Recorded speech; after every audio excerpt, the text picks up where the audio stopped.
Hey guys, tonight we begin with a list. Not a dramatic one, just a quiet line of names, the kind printed in the front of an old history book. The kings and queens of England in order, one after another. William, then another William, then Henry, then Stephen, then Henry again. It runs on this way for 1,000 years, steady as a slow heartbeat, and almost nobody ever stops to look at the small gap hidden between two of those names. Because there is a gap. There is a place in that line where a woman should be, where for a few months a woman very nearly was, and where the line simply closes over her as if she had never reached for it at all. We tend to imagine that the first woman to rule England was a Tudor, Mary perhaps, Elizabeth. Names from a later, brighter century.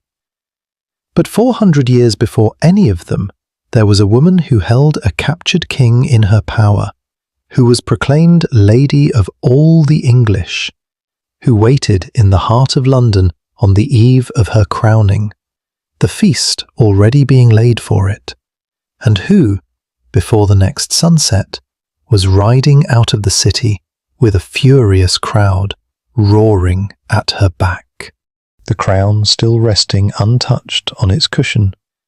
It was never once placed on her head. Her name was Matilda, and tonight, slowly and gently, we're going to sit with one of the strangest questions in all of early English history. Not whether she was clever, or brave, or badly wronged, though she was every one of those things. The question is quieter than that. She came nearer to the throne than any Englishwoman who had ever lived before her. So did she lose her crown? And if she did, and this is the part that has kept her memory so restless for 9 centuries, how exactly do you lose a crown that you were never quite allowed to wear in the first place? Here is the detail that makes her story so easy to drift off to and so hard to shake afterwards. She did not lose on a battlefield. There was a war, a long and grinding one, and we will walk through it together. But the crown itself did not slip from her in the crash of armies. It slipped from her in a single evening, in a single city, over a single question that no man in her exact position was ever once asked. That is the soft machinery we are going to follow tonight. How a kingdom can be won in the open field and then quietly lost at a dinner table. How a woman could stand one day away from a crown and then 40 years away from it. All because of who was permitted to want a thing and who was not. If you enjoy drifting off to these forgotten corners of history, you can like, subscribe, or comment where you are listening from tonight. It is always a quiet pleasure to know where in the world these old stories are heard. Now, dim the lights, maybe turn on a fan for that soft background hum, and let's ease into tonight's journey together. To understand how Matilda came to stand a single night from the crown, we have to go back first to a cold November in the year 1120, to a stretch of dark water just off the coast of Normandy, and to a ship that should never have sailed at all. It was called the White Ship, and it was the pride of the king's fleet. Fast, newly built, beautifully made. On the night it left the harbour at Barfleur, it carried the brightest part of an entire generation of young nobility. Among them was a young man of about 17 named William, the only legitimate son of King Henry I of England, and the one person whose future was already settled. He was the heir. The entire slow machine of the kingdom had been built to carry him toward the throne and toward no one else. The crew had been drinking that night, so had the passengers. They were young, the weather was clear, and somebody decided it would be a fine and glorious thing to race the king's other ships across the dark channel by starlight. The white ship struck a rock just outside the harbour. In the cold and panic that followed, almost everyone aboard drowned. William, the heir, was said to have reached a small boat at first, and then to have turned back, trying to save his half-sister from the water, and to have been dragged under by the others fighting to climb in. By the time morning came, the sea had taken nearly the entire future of the English crown, and folded it quietly away beneath the waves. They say no one dared tell the king for days. When Henry finally understood that his son was truly gone, this hard and frightening man, who ruled his lands through fear and almost never showed anything soft, is remembered for simply collapsing where he stood and never being the same man again. He was not only grieving a child, he was staring at a hole torn through the very middle of his kingdom, a hole the exact shape of an heir, because this is the quiet problem the white ship left behind it. Henry had fathered many children across his life, but only 2 who truly counted in the cold eyes of the law: William, now drowned, and a daughter. Everything the old king had built now leaned, slowly and unwillingly, toward her. Her name was Matilda, and in that year she was not even living in England. Years before, as a small girl, she had been sent far away to be married to one of the most powerful men in all of Europe, the Holy Roman Emperor, a man many years older than she was. She had grown up in the German lands. She had learned to rule beside him, had sat in judgment, had worn a crown there as his empress. People would go on calling her by that title, Empress, for the rest of her long life. She was, in every way that her world knew how to measure such things, formidable. But she was a daughter, and in the kingdom her father ruled, no woman had ever been handed the crown in her own right. There was no written law against it anywhere. There was simply no memory of it ever once happening. And in that age, the absence of memory could press down on people almost as heavily as a law. Henry tried, for a while, to mend the problem the ordinary way. He took a new young wife and waited quietly for another son. None came, year after year, and slowly the old king ran out of time and out of choices, until he was left holding the one solution he had spent so long avoiding. If he could not have a son to follow him onto the throne, then his daughter would have to follow him instead. So he gathered his greatest men together at Christmas, and he made them swear, "Let this moment settle, because everything tonight turns upon it." One by one, the most powerful nobles and bishops of the realm came forward, laid their hands upon holy relics, and swore a sacred and binding oath to accept Matilda as their lady and their ruler when Henry was gone. It was as solemn a promise as that world knew how to make, and almost none of the men kneeling there meant a single word of it. For a while, that hollow oath held anyway, because the old king was still alive to stand behind it, and Henry I was not a man anyone cared to cross while he breathed. He had blinded his enemies, imprisoned his own brother for the rest of his life, and ruled both England and Normandy with a grip that left very little room for argument. So the great men smiled and kept their promise, not because they believed in it, but because the alternative was to be noticed disapproving by a king who noticed everything. But a promise is only ever as strong as the fear standing behind it, and in the winter of the year 1135, that fear quietly went out, the way a lamp goes out in a draught. Henry was in Normandy when the end came. The story that has come down to us, and it may be only a story, is that he fell ill after eating too many lampreys, a rich and oily kind of eel that his physician had warned him to leave alone. Whether it was the lampreys or simply old age finishing its work, he sickened, and within a few days the most feared man in the Norman world was dead. They carried his body home for burial, and the moment the breath left him, every oath sworn over those holy relics turned, in the minds of the men who had sworn them, into so much winter air. Here is the cruel timing at the heart of it all.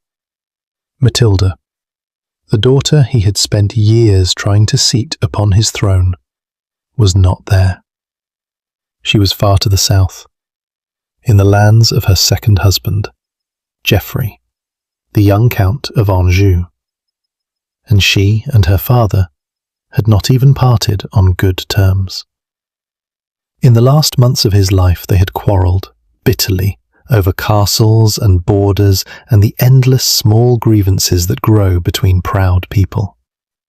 So at the very instant the crown came loose, the woman it was meant for was hundreds of miles away, on the wrong side of a quarrel, in a land the Norman barons had spent a lifetime distrusting, and somebody else was much, much closer. His name was Stephen, and he was Matilda's cousin. He was a grandson of William the Conqueror through the female line, a warm and generous and well-liked man, the sort everyone found it easy to be fond of and difficult to fear. He had sworn the same oath to Matilda as everyone else. He had laid his own hand on the same relics. But Stephen had something Matilda did not have in that frozen December, and it turned out to be the only thing that truly mattered. He had nearness, he had speed, and he had the simple, brutal advantage of being a man. When the news of Henry's death reached him across the Channel, Stephen did not pause to mourn, and he did not pause to consider whether the oath might bind his conscience. He moved. He crossed to England at once, in the worst of the winter weather, and he rode for the places where a crown is actually made, not the battlefield, the city, the treasury, and the church. He went first toward London, and the great men of the city received him gladly, because London wanted a king it could see and touch and bargain with, not a distant empress married to a southern count they had been raised to regard as an enemy. Then Stephen went to Winchester, where the royal treasure was kept, the silver and the gold that were the real sinew of power, and there he had a piece of luck worth more than any army. His own brother, Henry of Blois, was the Bishop of Winchester, one of the most powerful churchmen in the land. With his brother's help, the treasury opened to him. The keeper of the king's castle handed over the keys, and the money that had been the dead king's strength quietly became the living cousin's strength instead. That left only the church, and the church was the last and highest door of all, because in that world a king was not truly a king until a bishop had poured holy oil on his head, and God, in theory, had agreed. To pass through that door, Stephen needed the men who had sworn to Matilda to swear, now, that the first oath did not count. So they found a reason. They always found a reason. One of Henry's own great barons came forward and declared, on his honour, that the old king on his deathbed had changed his mind, had forgiven everyone their oath, and had named Stephen instead. There is no way now to know whether that was true or a useful lie, and at the time almost nobody seems to have looked very hard. It was the answer everyone wanted. A second argument was quietly added beneath it, more honest in its way.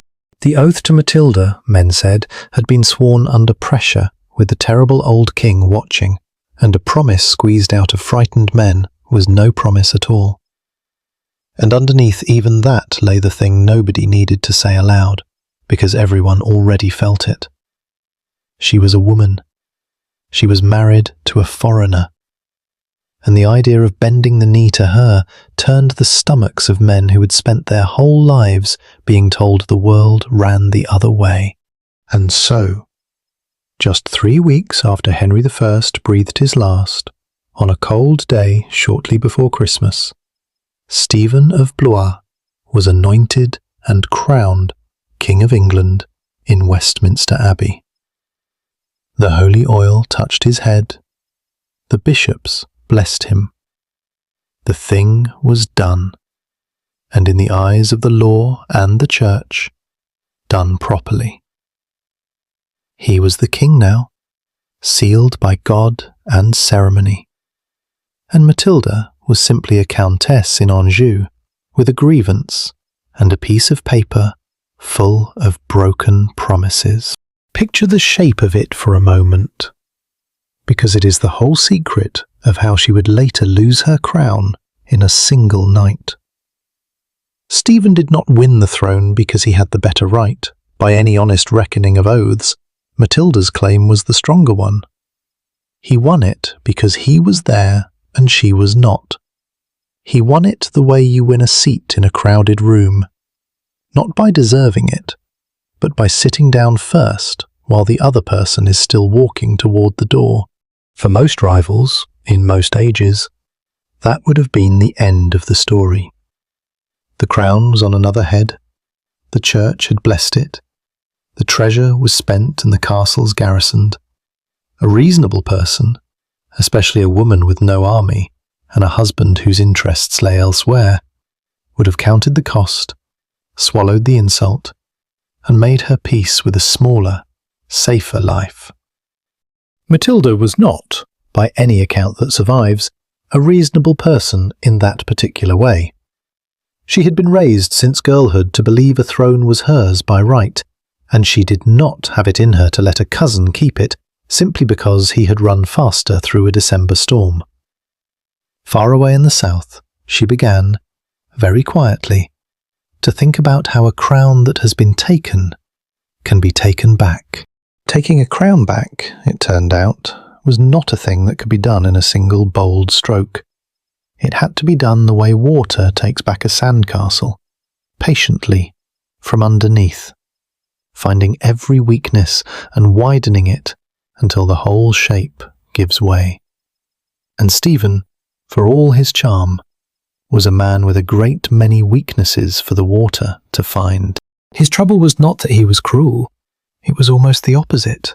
He was kind and open-handed and eager to be loved, and in a king, those can be the most dangerous qualities of all. A hard man holds a throne by making the powerful afraid of him. Stephen tried to hold his by making them grateful, handing out lands and castles and titles to anyone who grumbled, hoping generosity would buy the loyalty that fear used to guarantee. But a baron who is given a castle for threatening to rebel learns only one lesson from the gift. He learns that threatening to rebel is how you get castles. The more Stephen gave, the more they asked, and the weaker the crown became with every open hand. Around the edges of the kingdom, the cracks began to show almost at once. The King of Scots came down across the northern border, partly in Matilda's name, for he was her uncle, and had to be bought off and fought off in turn.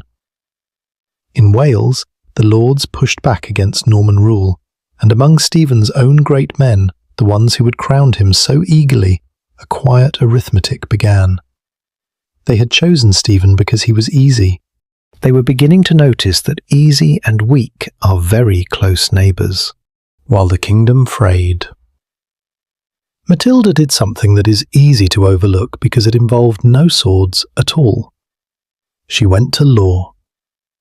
She took her broken oath and her stolen inheritance, and she carried the whole quarrel to the highest court that existed in that world, the court of the Pope in Rome. Her case was argued before the church by clever men who knew exactly how to make it. The oath, they said, had been freely sworn by every great man in England, sworn on holy relics, sworn to God as much as to Matilda. By what right did Stephen now pretend it had never happened? The throne, they argued, belonged to the daughter of Henry, and the man wearing the crown was, in the plainest terms, a usurper. Stephen's side had its answers ready, and the Pope, sensibly enough, declined to unmake a king who was already anointed and ruling. Matilda did not win her crown in Rome, but she won something almost as useful. She won the argument out loud. From that point on, everyone in Europe who cared to listen had heard, in careful Latin, that there was a real and serious question hanging over Stephen's head. He was no longer simply the king. He was the king whose right was in doubt. And doubt, once it is spoken in the open, has a way of spreading into every hall and every campfire and every restless baron's private thoughts. But arguments do not unseat kings. Armies do. And for an army, Matilda needed a man whose name carried weight on a battlefield, a man the cautious magnates of England would actually follow. She found him, as it happened, inside her own family. His name was Robert, Earl of Gloucester, and he was Matilda's half-brother, one of the many children Henry I had fathered outside his marriage. Being born out of wedlock, Robert could never himself sit on the throne, and perhaps that was exactly why he could be trusted with someone else's claim. He was everything the cause needed, and nearly everything Stephen was not. He was steady where Stephen was impulsive, respected where Stephen was merely liked, and rich and powerful enough to raise real soldiers from real lands. For the first years after Henry's death, Robert had gone along with Stephen, watching, weighing, keeping his options open the way clever men do in dangerous times. Then, a few years into the reign, Robert formally renounced his loyalty to Stephen. He sent the king the message that ended their peace, declaring that he no longer held him as his lord. Partly because of the oath, partly because of his own grievances, and partly, surely, because he had looked at the weakening crown and decided the time had come. With Robert's defection, Matilda's cause stopped being a paper quarrel argued by priests. It became a faction, with castles, with men, with a great lord at its head, and a stronghold in the west of England that Stephen could not easily reach. And now the long fuse that had been smouldering since that frozen December finally caught. With Robert openly for Matilda, with the church muttering its doubts, with the barons testing the king and the borders aflame, the only thing left undone was the most dangerous thing of all. The Empress herself had to come. Until this point, Matilda had pursued her crown from a safe distance, through lawyers and letters and her brother's quiet preparations. To go further, she would have to leave the security of Normandy and Anjou and step onto English soil herself, into a land where most of the great men had sworn to a different ruler, where a single battle could end in her capture or her death, and where a woman who lost would not be treated gently. Her husband, Geoffrey, ever practical, had little appetite for an English adventure that promised expense and danger and small reward for him. His eyes were on Normandy, the richer prize that lay nearer to home. So Matilda made the choice that turned a dynastic dispute into a war that would gnaw at England for nearly 20 years. She decided to cross the sea and claim her inheritance in person, in the only language the men who had betrayed her would finally respect. In the autumn of the year 1139, a small fleet slipped across the Channel and put ashore on the south coast of England. Aboard it were Robert of Gloucester and the Empress Matilda, the daughter of a king, the widow of an emperor, come home at last to take back what her father had sworn the realm to her. She came not with a vast host, for she had no vast host to bring, but with a handful of knights and a claim and an iron certainty that the throne was hers. She did not know, stepping onto that beach, that she was beginning not a swift campaign, but a slow and grinding ordeal that would swallow most of the rest of her active life. She did not know that the war she was lighting would burn through harvest after harvest, that men would later remember these as years when God himself seemed to have looked away. She knew only that her cousin sat on her father's throne, that her own brother stood at her side, and that the time for letters was over. From this quiet landing on a cold shore, the real struggle for the crown of England had at last begun. The first thing that happened after that cold landing was not a battle. It was a kindness, and it was very nearly the strangest moment in the whole long war. Matilda did not march inland with her brother. The plan was for Robert to ride hard for the west, for the loyal lands around Bristol and Gloucester, where his power was greatest, gathering men as he went. Matilda herself, with only a small guard, went instead to the great castle at Arundel on the south coast, the home of her father's widow, the gentle Dowager Queen Adeliza, who took her in. And there, almost at once, the Empress found herself trapped. Stephen, hearing that his rival had landed on his shores, moved quickly and surrounded Arundel with an army. The whole adventure might have ended in its first week, with Matilda penned inside a stranger's castle, her brother far away, her cause finished before it had fairly begun. And then Stephen let her go. It sounds almost impossible, and historians have argued about it ever since. But the bones of the story are these. Rather than starve the Empress out of Arundel and take her prisoner, Stephen granted her safe conduct to leave and ride west to join Robert. Perhaps his advisers told him it was beneath a knight's honour to make war on a woman in another woman's house. Perhaps he calculated, wrongly, that it was better to have her out in the open, where he could beat her, than locked in a castle as a hostage he would be blamed for mistreating. Perhaps he was simply being the warm, chivalrous, fatally generous man he had always been. Whatever the reason, the king who had everything to gain by ending the war chose instead to escort his enemy safely to her own army. It was the act of a gentleman, and the blunder of a lifetime. And Matilda took the gift without a backward glance and rode west into the heart of her brother's strength. Now there were 2 courts in England, and 2 people each calling themselves the rightful ruler, and a country caught in the widening gap between them. Stephen held London and the south and east, the crown and the treasure and the blessing of the church. Matilda held the west, around Bristol and Gloucester, with her brother's castles and her father's name. Between those 2 centres of power lay the rest of England, and the rest of England was about to discover what it means to live in a land where no one is truly in charge. This is the part of the story that the chroniclers who lived through it could barely find words for, and it is worth slowing down to feel, because it is the true cost underneath all the marching and the sieges.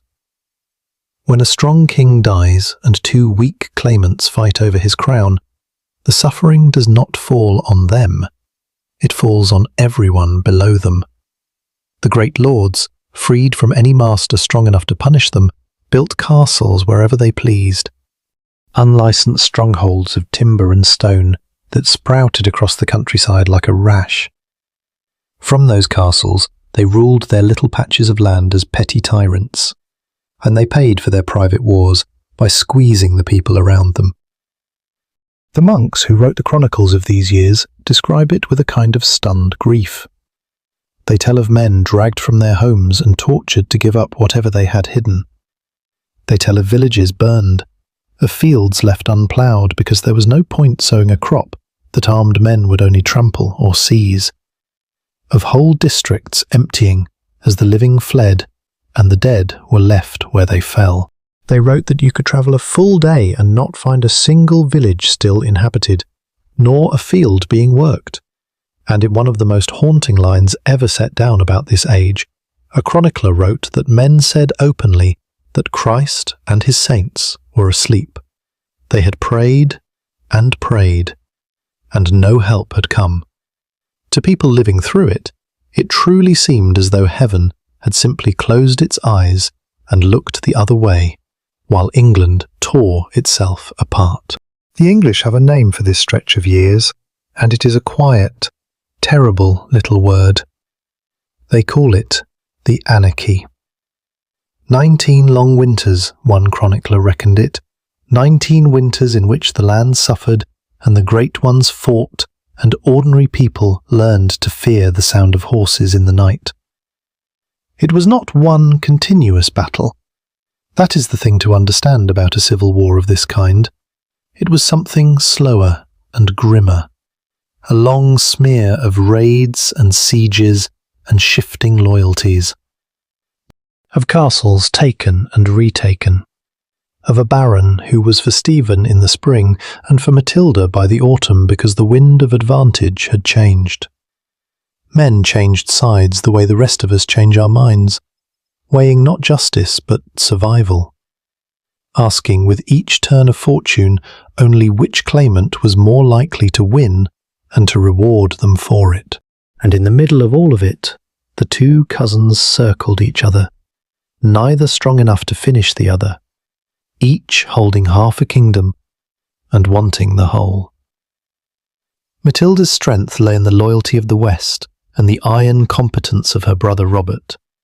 Stephen's lay in the crown already on his head, the deep instinct of most men to obey an anointed king, and the simple fact that he was a brave and tireless soldier who never seemed to know when he was beaten. They fought through the seasons, taking towns and losing them, and for a long while the war moved like a slow tide, in and out, gaining nothing, settling nothing, grinding everything between them to powder. For Matilda, these were years that would have broken a softer spirit. She had crossed the sea expecting, perhaps, that the rightness of her cause and the weakness of her cousin would bring the kingdom tumbling into her hands. Instead, she found herself fighting for every mile, dependent on her brother's swords and the shifting calculations of lords she could not trust, watching the country she meant to rule burn around the edges of her own campaign. The crown was always there in front of her, real and close and maddeningly out of reach, resting on the head of a man who would not lose decisively and could not win completely. What neither cousin knew, as the dreary years of raid and siege wore on, was that the whole frozen contest was about to be broken open by a single afternoon. Far to the north, around a city called Lincoln, the slow tide of the war was gathering itself, without warning, into one great wave. And when that wave broke, it would do the one thing 9 years of fighting had failed to do. It would put one of these two cousins, helpless and humiliated, into the absolute power of the other. The only surprise, when it came, was which of them ended the day in chains. The wave broke in the early weeks of the year 1141, in the mud and cold of a Lincolnshire winter, and it began, as these things so often did, over a castle. The city of Lincoln sat on a hill in the east of England, crowned by a great fortress that Stephen wanted firmly in loyal hands. A local lord had seized it for himself, and his wife was a daughter of Robert of Gloucester, which tangled the place straight into Matilda's cause.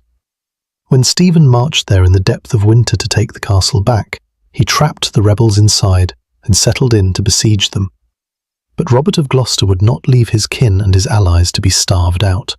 He gathered an army, including hard-fighting men from Wales, and brought it through the flooded winter fields towards Lincoln to break the siege. The river was swollen and the ground was a marsh, and Stephen's advisers urged him to be careful, to wait, even to withdraw and fight another day on better terms. Stephen would not withdraw. He was, whatever else can be said of him, no coward, and the idea of running from a battle he had come to fight went against everything in him. On the morning of the day the armies met, he went to hear Mass, as a Christian king should before a battle, and the story is told that the candle he held snapped in his hand, and that the holy vessel on the altar broke as well. To the men around him these were dreadful omens. the kind of signs that could empty the courage out of an army before a single blow was struck. Stephen heard them too. He went out to fight anyway. The battle that followed was short and brutal, and decided, in the end, by the difference between men who were fighting for advantage and men who were fighting for everything they had. Many of the great lords on Stephen's side were the cautious, calculating kind, the ones who had changed sides before and would change again. And when the charge of Robert's wild Welsh and the weight of Matilda's mounted knights came crashing into them, a good number of those careful men did the careful thing. They fled. They had estates to think of and futures to protect, and they had not come to die for a king whose luck was visibly running out. Stephen did not flee. As his cavalry scattered and his lines crumbled, and the day turned plainly against him, the king dismounted and stood his ground on foot among the men who had stayed. And he fought. The chroniclers, even the ones who had no love for him, remembered this with something close to awe. He laid about him with his sword until it shattered. Someone handed him a great two-handed axe, and he fought on with that until it too broke in his hands. He was a king abandoned by half his army, surrounded, his cause collapsing around his boots, and he simply would not stop swinging. In the whole sad tangle of his reign, it may be the one moment of unmixed greatness, this stubborn, hopeless, magnificent refusal to yield. It did him no good. They closed in around him, a stone struck him down, and at last a knight seized him and called on him to surrender. The King of England, the anointed and crowned ruler, the man who had run faster through a December storm 5 years before and sat down on the throne first, was taken alive in the wreck of his own army and made a prisoner. And just like that, in the space of a single freezing morning, the whole shape of the war turned over. They brought Stephen to Matilda, and one can only imagine the silence in that room. For 5 years she had pursued a crown that another wore. She had argued her case in Rome, crossed the sea, fought for every mile of a hostile country, and watched the throne stay maddeningly out of reach on the head of the cousin who had cheated her of it. Now that cousin stood before her, beaten, stripped of his army, entirely in her power. The man who had taken everything from her was hers to do with as she pleased. She had him locked away in the castle at Bristol, in her brother's stronghold, and at first he was kept with the honour due a king, though as the months passed and fear of his escape grew, the story goes that he was put in irons, a crowned head in chains, which was a thing the men of that age could scarcely believe they were seeing. For Matilda, the capture of Stephen was not merely a victory. It was, or it seemed to be, the end of the whole long argument. A king who is dead can be replaced, and a king who is free can fight on. But a king who is alive and beaten and locked in your brother's castle is something else entirely. He was a living admission that the war could be won. With Stephen behind bars, there was no rival ruler riding the country, no anointed king to rally the waverers, no one for the cautious barons to fall back upon. There was only Stephen, the prisoner, useless to his own cause, and Matilda, the victor, standing at last where she had always believed she belonged, with the path to the throne swept suddenly clear in front of her. The lords who had spent years calculating which cousin was likelier to win now did their arithmetic again, and the answer had flipped.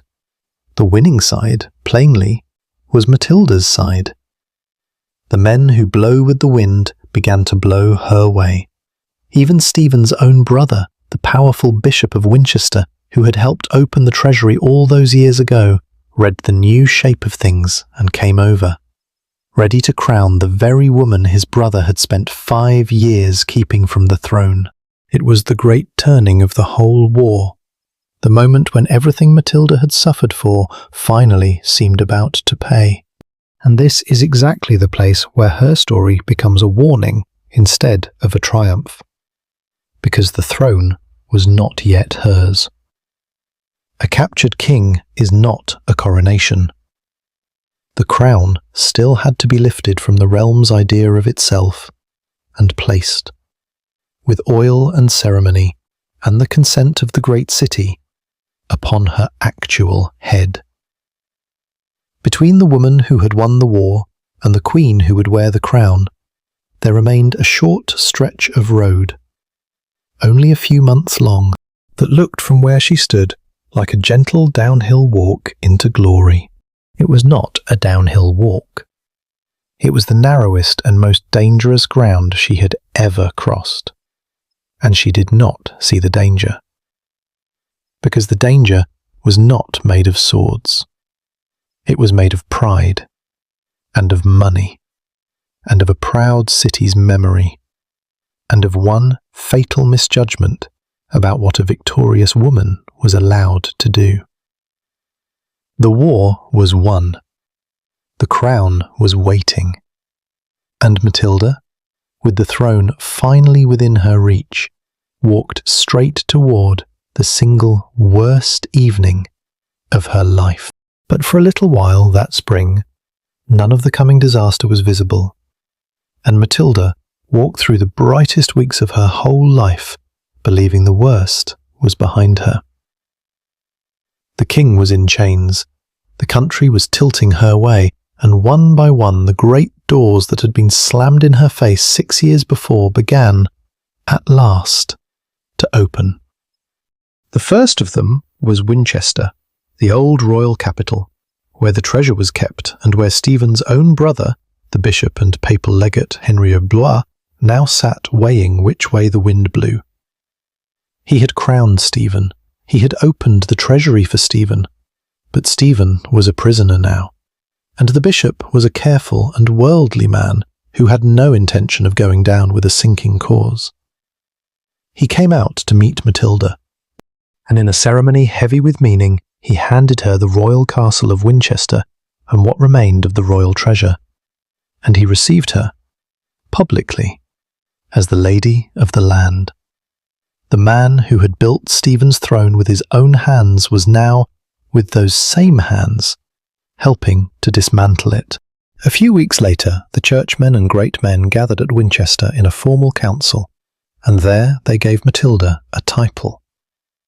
It is worth pausing on the exact words, because the whole tragedy of her story is folded inside them.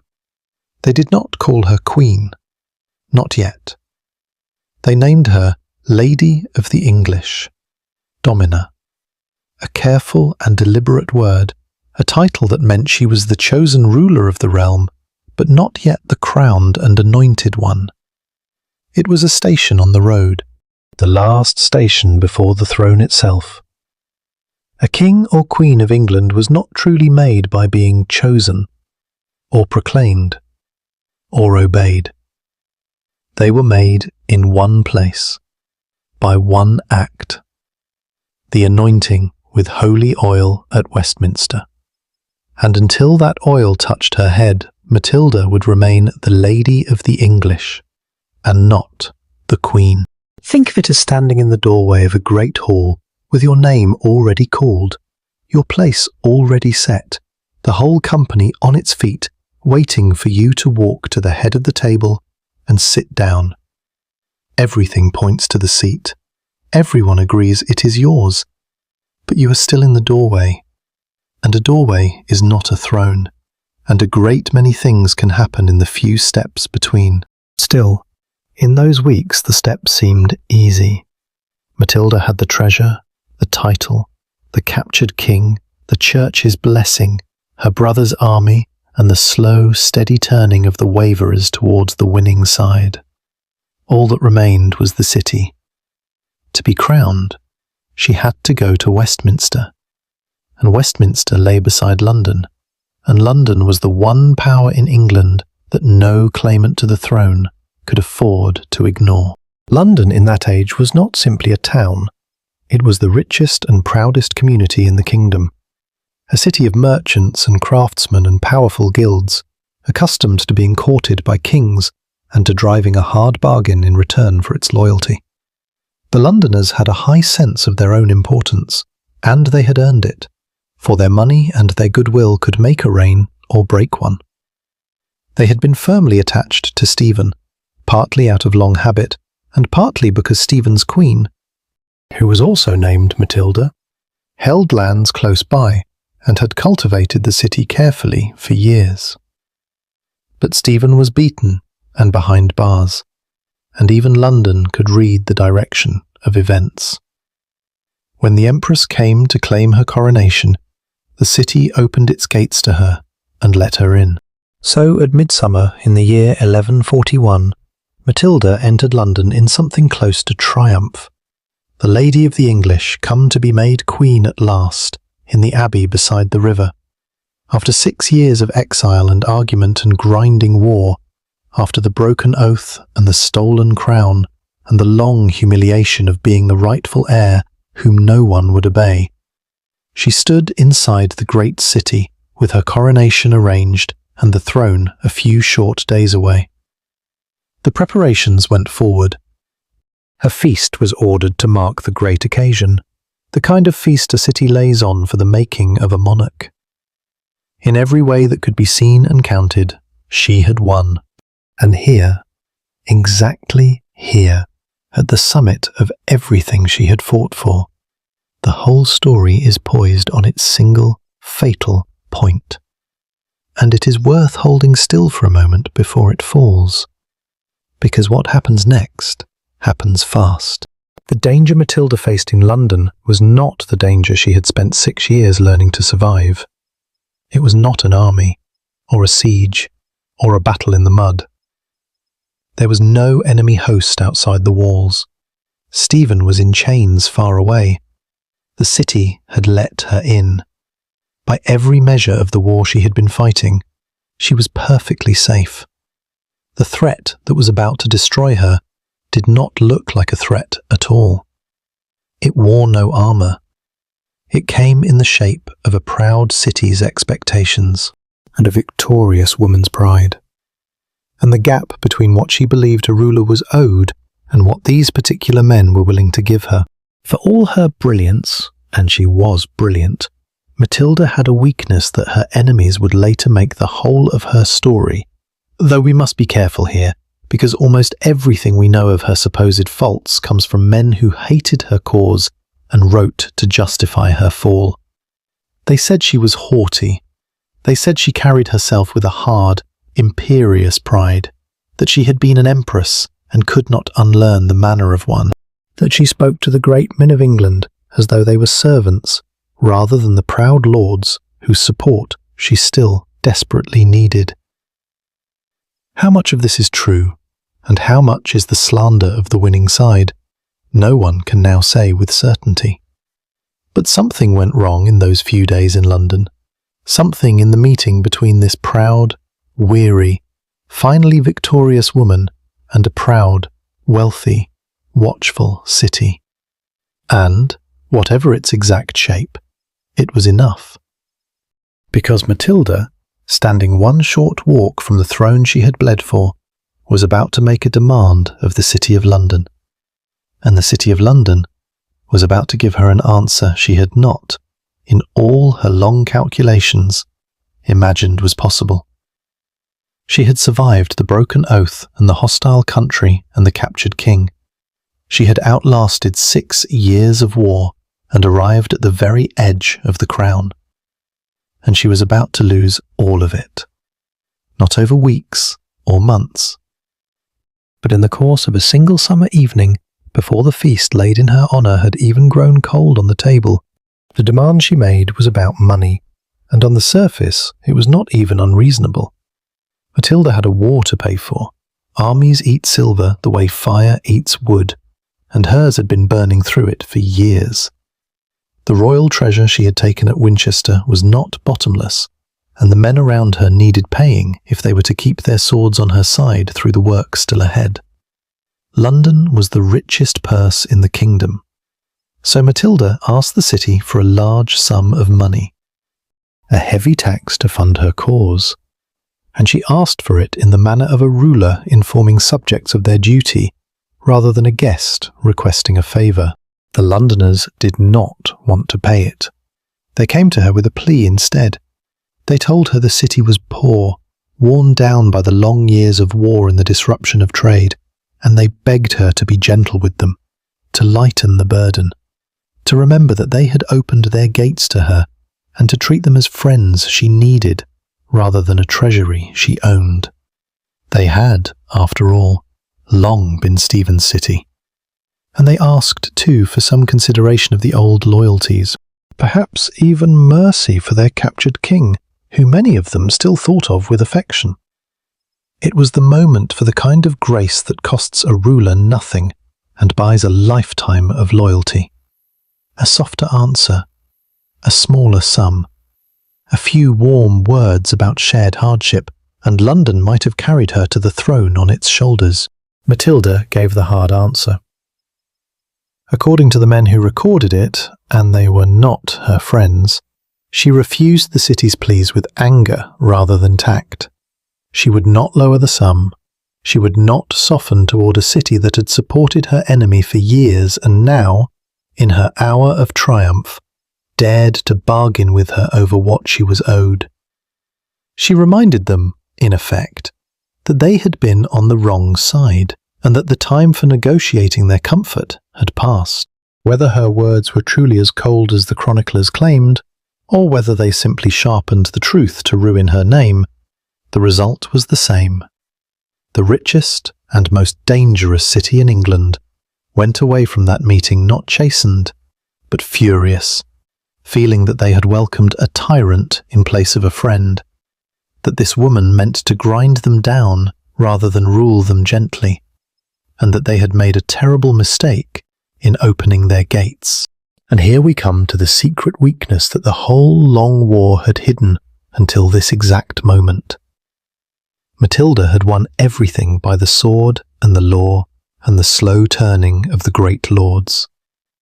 But she had never won the love of the ordinary, powerful many. Her strength rested on her brother's soldiers and on calculating barons who would melt away the instant her fortunes dipped. London had no such calculation to make. London was 1,000 angry men inside their own walls, with their own bells and their own arms and their own fierce sense of having been insulted in their own city. Matilda had treated them as a defeated faction to be taxed. They were about to remind her that they were a power in their own right. It came to a head on a summer evening, with the coronation feast laid out and the Empress and her court sitting down to eat in the certainty of imminent glory. And then, across the city, the bells began to ring. They did not ring for joy. In London, the great bells could be rung as an alarm and a summons, a sound every citizen understood in their bones, calling the men of the city to arm themselves and gather. From every quarter, from every narrow street and crowded ward, the people of London poured out, armed and enraged, a great swarm of them surging toward the place where the Empress sat at her feast. They came not as an army in ranks, but as something more frightening, a whole city risen at once, a flood of furious people with no general and no mercy, bent on seizing or destroying the woman who had scorned them. There was no time. There was barely time to stand up from the table. The feast laid in honour of a queen was abandoned untouched, as Matilda and her followers scrambled for their horses and fled, riding hard out of London with the roar of the mob rising behind them and the bells still hammering the alarm over the rooftops. They got out by the narrowest of margins, a panicked dash through the gates and away into the country. The Lady of the English, running for her life from the very city that was meant to crown her. Behind them, the Londoners broke into the lodgings, seized whatever the fleeing court had left, and slammed the gates shut against her return. Stop and look at what had just happened, because this is the heart of everything. The exact answer to the question we began with tonight. Matilda did not lose her crown in a battle. She had already won the war. The king was in chains. The church was hers. The treasure was in her hands. The throne was a few days and a few steps away. She lost her crown at a dinner table, over a tax, in a single evening, because a proud city asked her for mercy, and she gave it scorn instead. The coronation that was meant to happen at Westminster never happened. The oil never touched her head. She rode out of London the Lady of the English, and she would die the Lady of the English. And the few short steps between that title and the crown, the steps that had looked so easy from the doorway, turned out to be the longest distance in the world. She would never cross them. No woman would. For another 400 years. It is a strange and almost unbearable kind of failure, because it was so close and so avoidable. A battle lost is the work of fate and chance and the courage of other men. This was the work of a few sentences spoken in a single room. We will never fully untangle how much was Matilda's own hard pride and how much was the slander of enemies eager to blame the woman for her own undoing. But the bare fact stands above all the argument. She had the crown of England within her grasp, as near as it has ever come to a woman's hand without closing around it. And in the space of one summer night, it was gone. And the country that had been falling into her lap was about to turn over once again and begin pouring out of it. For now she rode through the dark, away from the bells and the burning anger of London, alive, free, still calling herself the Lady of the English, and already, though she could not yet feel it, beginning the long, slow fall from the summit she had stood on for only a handful of days. The fall did not stop at the gates of London. Once a great fortune begins to slide, it gathers speed, and within weeks of that ruined feast, the whole brilliant structure Matilda had built on the capture of Stephen was coming down around her, stone by stone. The first blow came from a person history almost forgets, because she shared the Empress's own name and stood quietly in her shadow for years. Stephen had a wife, and she too was called Matilda. Matilda of Boulogne, the queen of the man now sitting in chains at Bristol. While the Empress had been fighting for the crown in the field, this other Matilda had been doing something just as important and far less celebrated. She had been keeping her husband's cause alive. She held lands and loyalties near London. She had a captain of real skill in a soldier named William of Ypres, and she had something the Empress had just thrown away. She had the goodwill of the city.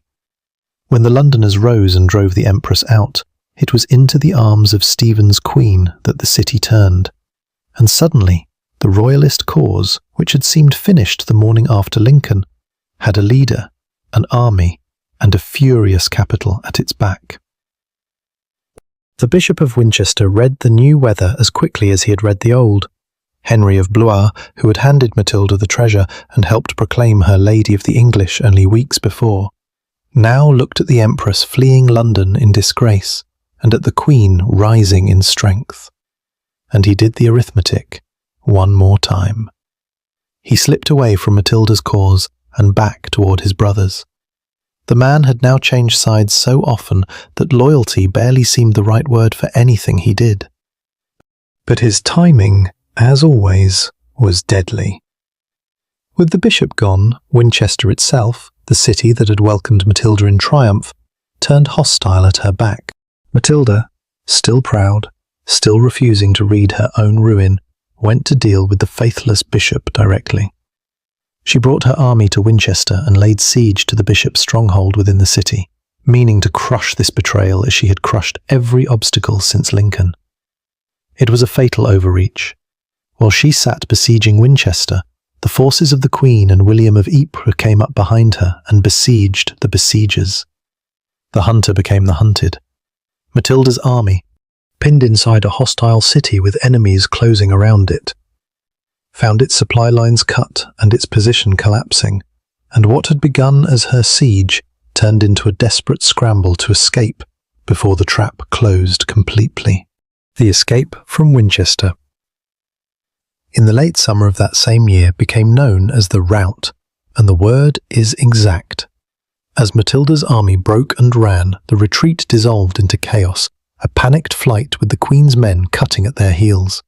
The Empress herself got away only because the bravest of her people threw themselves between her and the pursuit.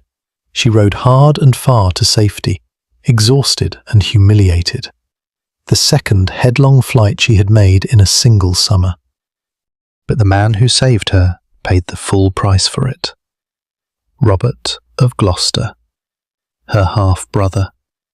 The steady hand and iron will on which her entire cause rested fought a rearguard to cover her escape and was overtaken and captured by the Queen's forces. And with that, the wheel had come all the way around. In February, Matilda had held the king, and the kingdom had seemed hers. By autumn of the same year, the king's side held her brother, the one man she could not do without. And her cause was once more hanging by a thread. Now both sides held a prize prisoner, and both sides understood the grim symmetry of it.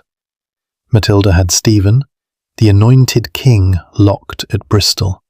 The Queen had Robert, the Empress's brother and the true engine of her war, locked in her own keeping. Neither captive could simply be killed, for to kill one would be to sign the death warrant of the other. And so the two factions, having fought for years to seize these men, now found themselves forced to bargain over them instead. The bargain, when it was struck, tells you everything about where the real power lay. They agreed to an exchange, Stephen for Robert, the king for the Earl. And so the door of Stephen's prison was opened, the irons struck off, and the man who had been Matilda's helpless captive, the living proof that her war could be won, walked free. In return, Robert of Gloucester was released back to his sister, and the two armies had their leaders restored to them, exactly as they had been before Lincoln, as though that one bright shining victory had never happened at all. Think of what Matilda had given back in that exchange. She had won the whole war in a single morning at Lincoln. She had held the crowned King of England as her prisoner. And now, because she had lost London, and then lost Winchester, and very nearly lost everything, she had to hand that king his freedom simply to buy back her own brother's life. The greatest card she would ever hold, she was forced to throw away to undo a disaster of her own making. Stephen returned to his queen and his court and had himself crowned a second time, a fresh ceremony to wash off the shame of his captivity and remind the realm that he was, after all, still the anointed king. The war was back exactly where it had started, except that everyone was poorer, wearier, and a year deeper into the suffering. And the brief, miraculous chance for a clean ending was gone for good. For Matilda, the year that had begun with the whole kingdom falling into her hands ended with her holding almost nothing she had not held before it. The captured king was free. The crown was further away than ever. The church had drifted back to Stephen. London was closed and hostile, and the lords who blow with the wind had felt the wind change and changed with it. She still had her brother, and she still had the West, and she still had her own unbreakable certainty that the throne was hers by right. But the moment when right and power had come together in her hand, the one moment when she might truly have become queen, had passed, and it would not come again. The war did not end. That is the heavy truth of the anarchy. It simply ground on, year after weary year, neither side able to finish the other, the country bleeding quietly in the gap between two people who would not let go. And in the depth of the next great winter, the long fall that had begun at a feast in London, would carry Matilda to the lowest and strangest moment of her whole life. Trapped in a cold castle with an army at the gates and the snow coming down, with only one desperate, half-frozen idea left for getting out alive. The castle that nearly became her tomb stood at Oxford, a strong fortress on the river, and in the autumn of the year 1142, Matilda was inside it when Stephen came for her at last. The king had learned something from his years of soft generosity and hard reverses. He was no longer the man who escorts his enemies safely out of Arundel. He brought his army to Oxford, stormed his way into the town, driving Matilda back into the castle itself. And then he settled in to do the patient, pitiless thing he had failed to do before. He would not assault the walls and waste his men. He would simply wrap the fortress in his army and wait. A castle, however strong, is only as strong as its larder. And Stephen meant to sit there through the cold and let hunger do his fighting for him. Week after week the siege tightened. The food inside the walls dwindled. The autumn turned to a hard and bitter winter, and still the king's tents stood around the castle, and still no help came to break the ring. For nearly 3 months Matilda held out, and one can imagine the slow narrowing of life inside those walls.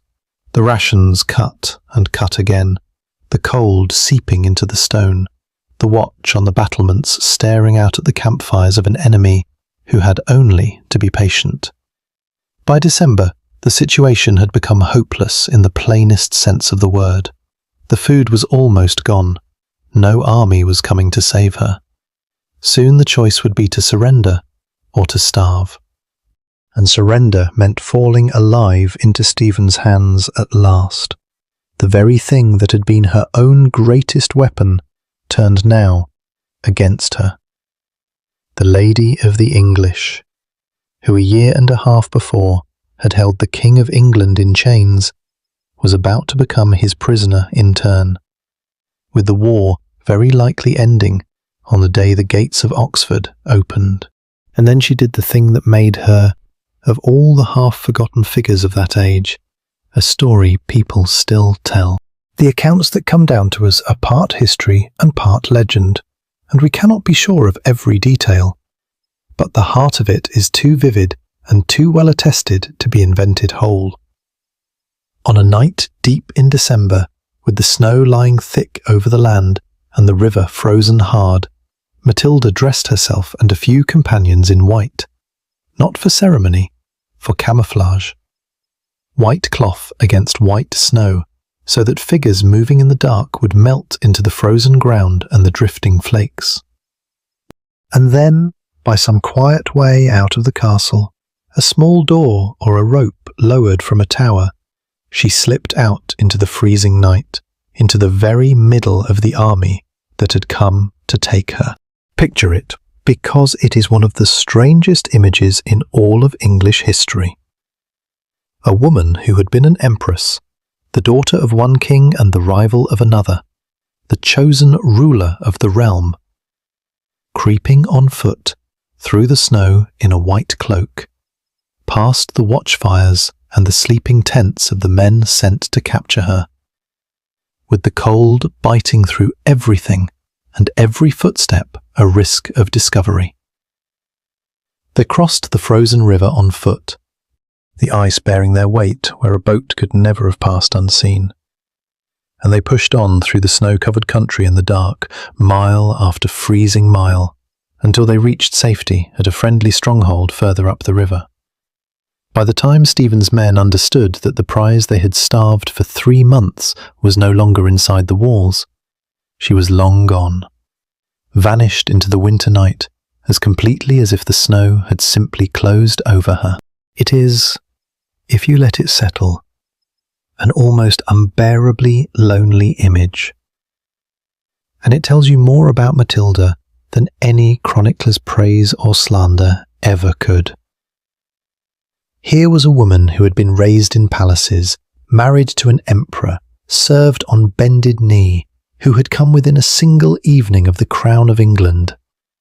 And here she was, reduced to a fugitive, on foot, in the dead of winter, gambling her life on the colour of her cloak and the strength of the river ice, with nothing left to her but her own nerve and her refusal to surrender.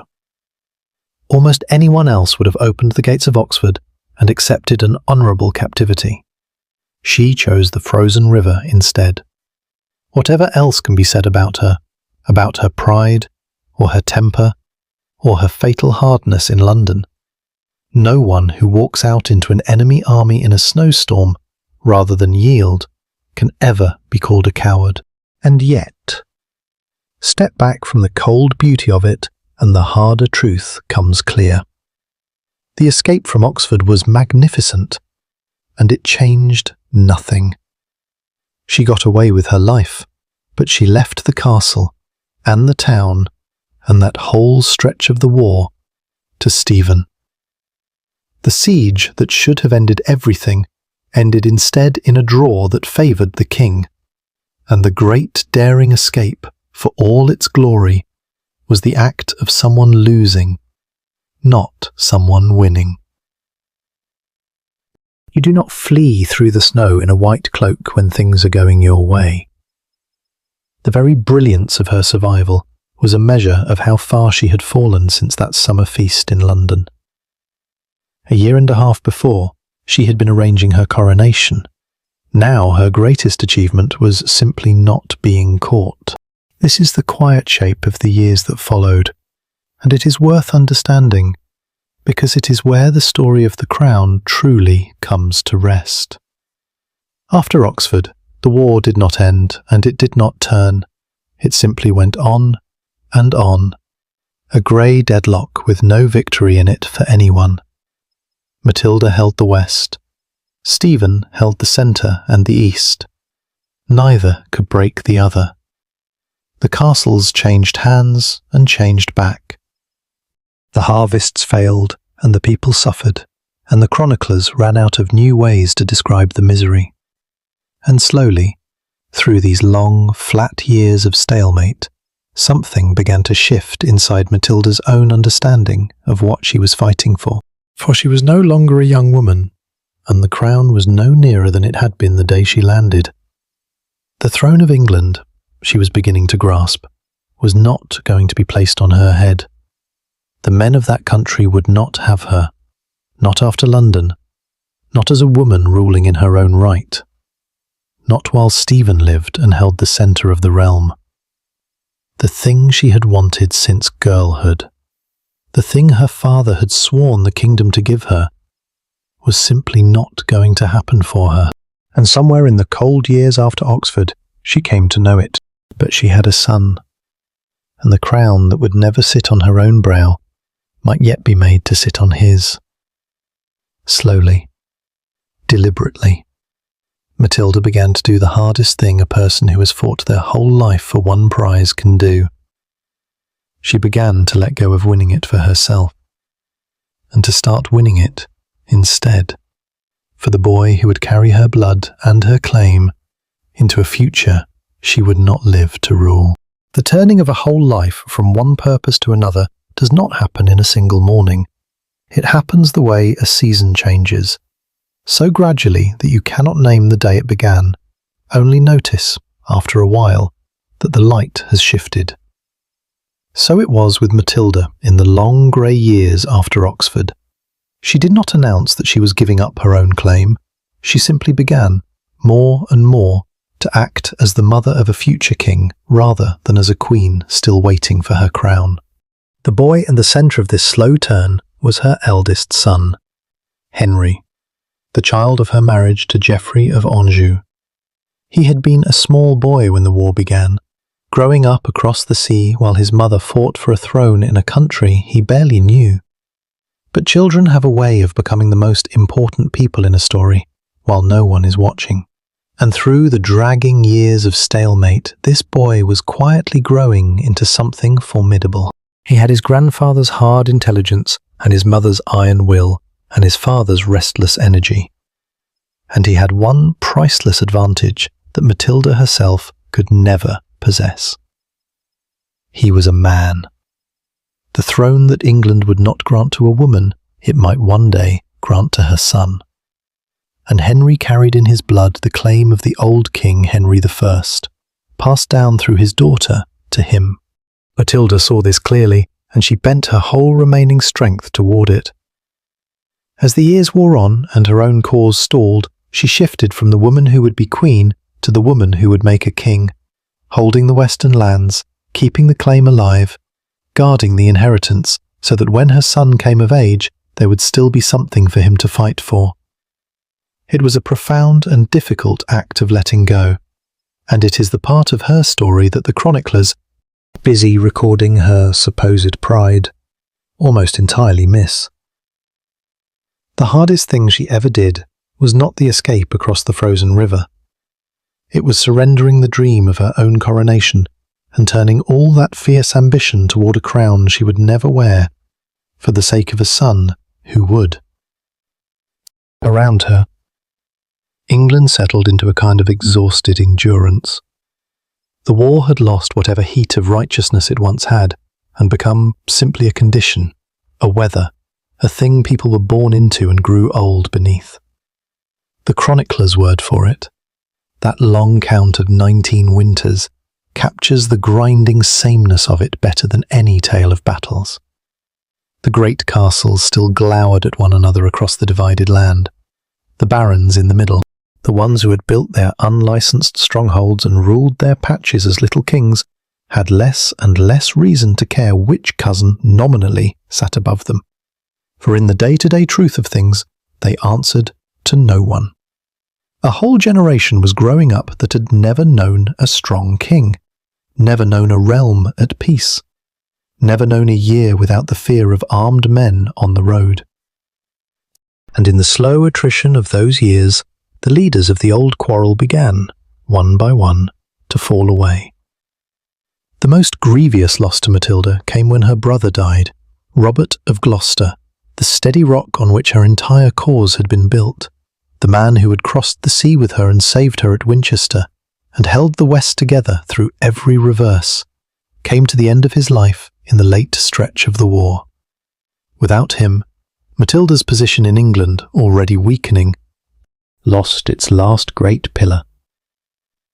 The army that had fought for her was, in truth, always more his than hers, and with Robert gone, there was little reason for her to remain in a country that had cost her so much and given her so little.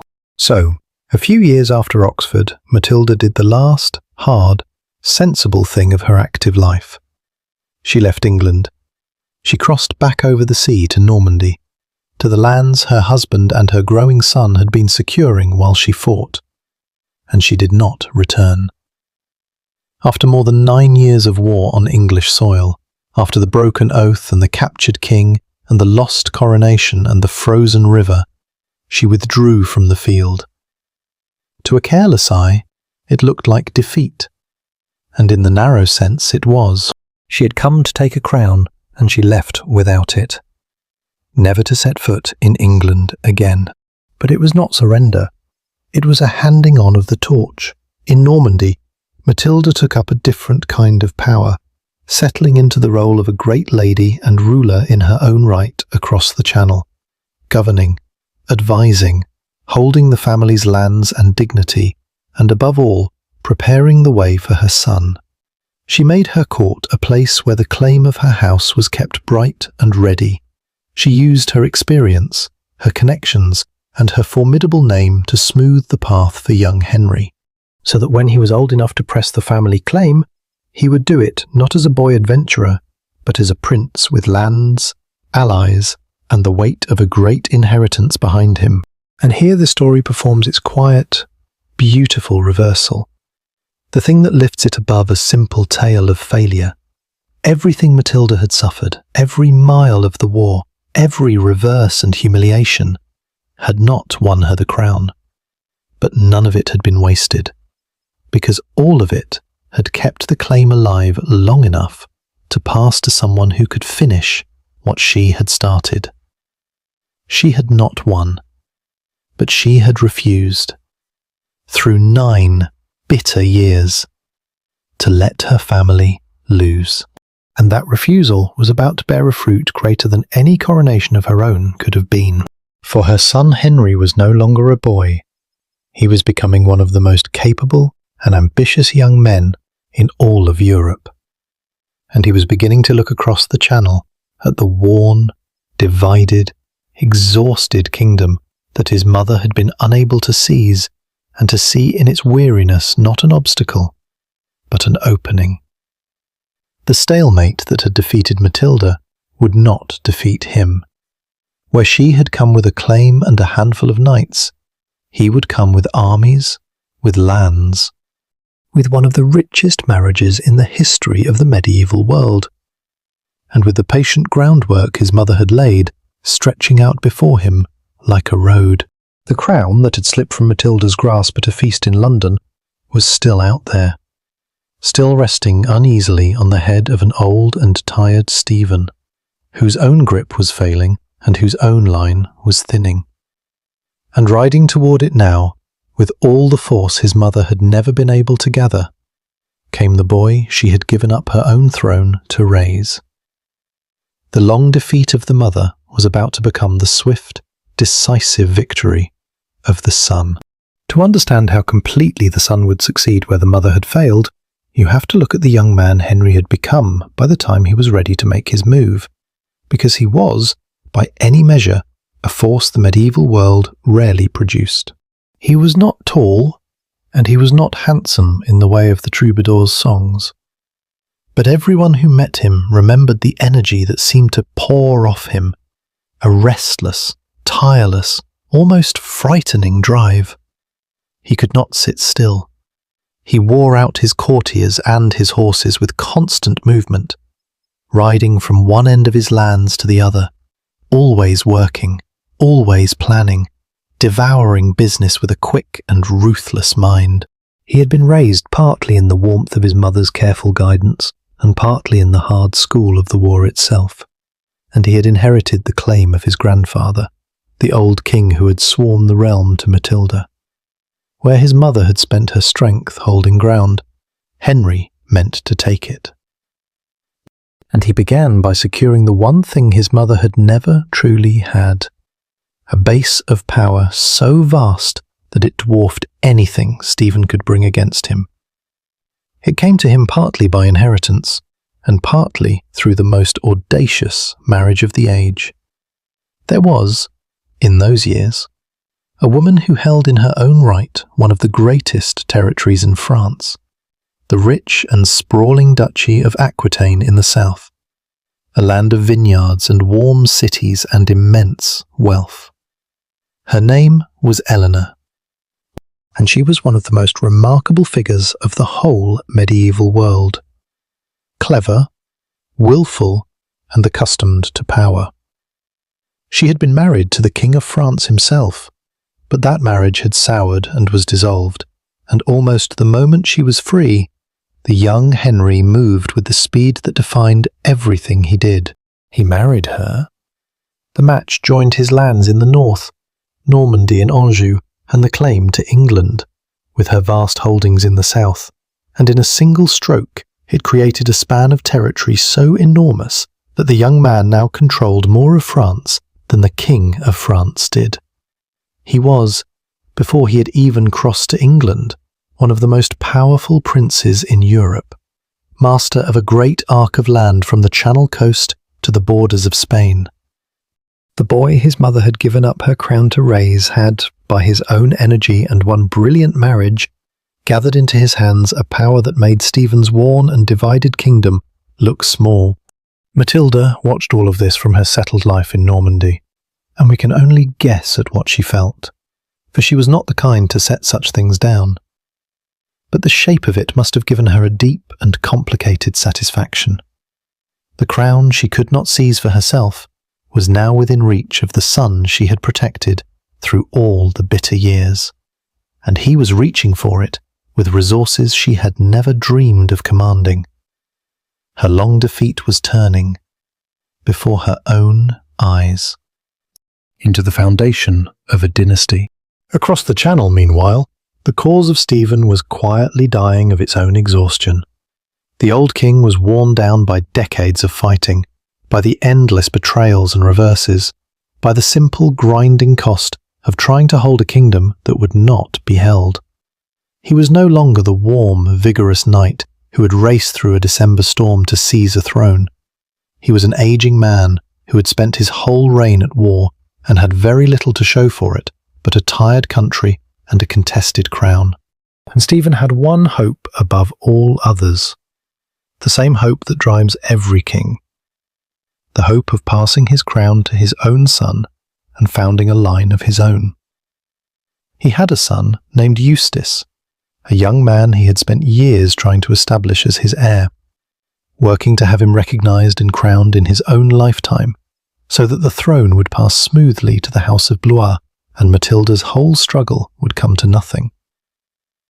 If Eustace succeeded Stephen, then everything the Empress had fought for, and everything her son was now gathering his strength to claim, would be locked out forever. The war would have been for nothing, and the crown would belong to her enemy's line. Everything, in the end, came down to a race between two sons. On one side, Matilda's Henry, young, vigorous, immensely powerful, rising. On the other, Stephen's Eustace, the designated heir, the future of the opposing house. Whichever son inherited would decide which family had truly won the long and weary anarchy. And for a while, it was genuinely uncertain. Stephen still held the centre of England. The church had its doubts about crowning Eustace in his father's lifetime. But Stephen pressed and pressed for it. The contest that had begun with two cousins was about to be settled by their children. In the early stages of his great enterprise, young Henry came across to England to test the ground, to remind the realm of his claim and his strength, to gather the lords who were weary of Stephen and ready for a change. He did not need to conquer the country by storm. He needed only to be present, to be powerful, to be obviously the coming man, so that the exhausted kingdom would begin to turn toward him as the way out of its long ordeal. And turn it began to do. The barons who had blown with the wind for 20 years felt a new wind rising, the wind of a young and mighty prince against a tired old king. And they began, cautiously, to lean toward the future. The stage was set for a final clash, the armies of the two sides drawing toward one another for what might have been the last great battle of the whole long war. The decisive trial of strength between the rising son of the Empress and the failing house of the king. And then, with the matter trembling on the edge of bloodshed, fate stepped in and resolved the whole thing in a way no army could have managed, with the kind of quiet, sudden stroke that changes the course of nations more often than any battle does. Stephen's son Eustace, the heir on whom the entire future of the king's house depended, the young man whose succession would have shut Matilda's line out of England forever, suddenly died. He was gone, and with him went Stephen's last reason to keep fighting, and the whole hard knot of the anarchy, which 20 years of war had failed to untie, came loose almost in a single moment. A single death can do what 1,000 swords cannot, and the death of Stephen's son did exactly that. While Eustace lived, the old king had a reason to keep fighting, a future to fight for, a line of his own to carry the crown forward. With the young man suddenly gone, that reason simply evaporated. Stephen was old and tired and had no other son who could realistically inherit. And the question that had torn the country for nearly 20 years answered itself, almost gently. If the crown could not pass to Stephen's house, then there was no longer any point in keeping it from Matilda's. So the two sides who had spent a generation unable to make peace found that peace had quietly become the only sensible thing left. The churchmen and the war-weary barons, desperate after so many ruined harvests for any settlement at all, pushed both sides toward the table, and an agreement was struck that would end the anarchy not with a victor's triumph, but with a careful, dignified compromise. The terms were these. Stephen would keep the crown for the rest of his natural life. He would remain king, anointed and respected, until he died.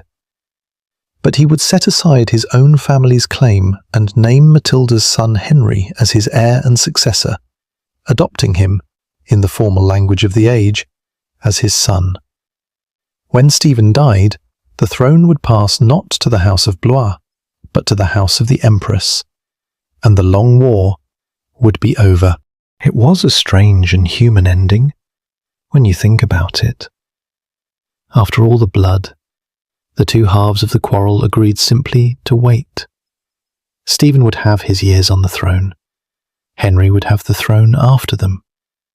And the realm, exhausted past the point of caring who won, would have the one thing it craved above any principle, which was peace.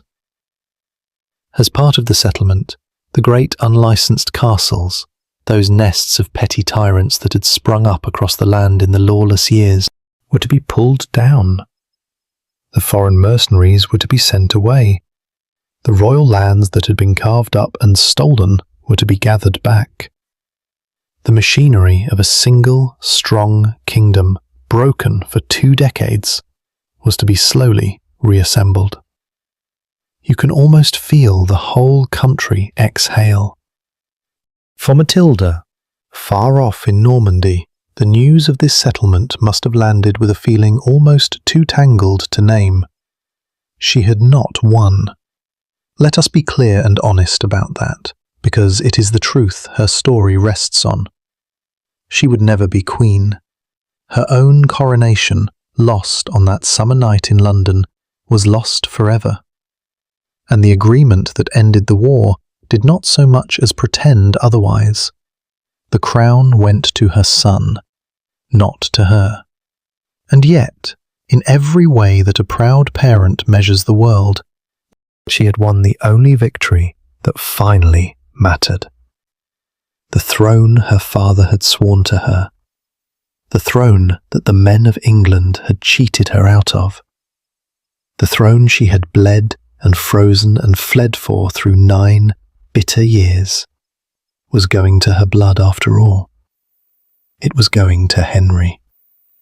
The line of the old King Henry I would rule England through his daughter, exactly as he had sworn it would, only a generation late, and through a son instead of through her. She did not have to wait long to see it become real. About a year after the peace was made, the old King Stephen, worn out at last, came to the end of his troubled reign and died. He had held the crown for 19 restless years, won it by speed and lost his peace keeping it. A man whose warmth made everyone love him and whose weakness let a kingdom tear itself apart. With his death, the agreement came into force, and the path that had been blocked since that frozen December, nearly 20 years before, lay finally open. Young Henry crossed the sea, and there was no army needed now, no battle, no desperate claim pressed against a hostile country. He came not as a rebel or a rival, but as the lawful, agreed, awaited heir, and the kingdom that had once driven his mother out of London with ringing bells and drawn swords now opened its gates to her son in welcome.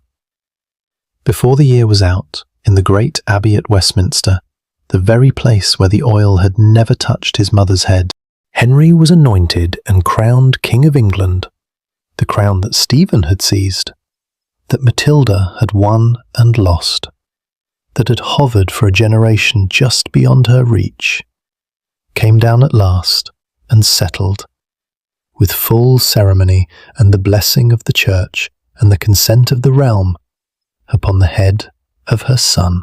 He became King Henry II, and he was the first of a new line, the house that would rule England for centuries to come.